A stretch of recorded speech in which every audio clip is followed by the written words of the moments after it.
Hey, beautiful and kind people. So today I am going to be learning how to make this yummy breakfast with my mom. It's called Dhokla and everybody loves it. It's a very famous Gujarati breakfast, and my mom is super good at it. It's like having it from a proper what is it, restaurant or something. It's really tastes just like that. So today I'm going to be sharing you that recipe that my mom is going to make in detail from the start. So let's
dhokla is ready and it looks super yummy with my tea, chai.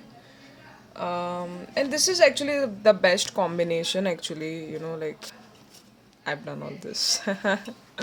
But yeah, I'm gonna try it now. Let's taste it. Oh my god, it's like falling off. It's so good.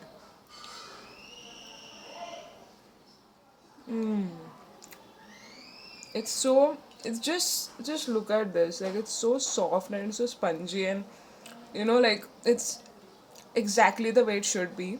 And my chai, I'm not gonna drink it because it's super hot. But it's really good. I hope you guys enjoyed the video. I'm going to be posting more such videos with my mom. A segment especially with my mom, like going shopping with mom, going to this cafe with mom, such videos. So that's it. I hope you guys enjoyed this video. I'll try to put the recipe down in the description. Any which ways. I've tried to remove a very clear video so that you guys understand what comes after what, the recipe thingy. So, yeah, I'll try to put it down in the description. As I always say, don't forget to hit the notification bell because I am going to keep uploading such videos, random videos every Wednesday. And soon I'm going to be posting a Hyderabad vlog video, travel video on Sunday. So vlog videos on Sundays and such random videos on every Wednesday. So don't forget to hit the notification bell and like, share, and most importantly subscribe, as I always say, because that is how you guys support me and I'm able to make videos for you guys. So do that.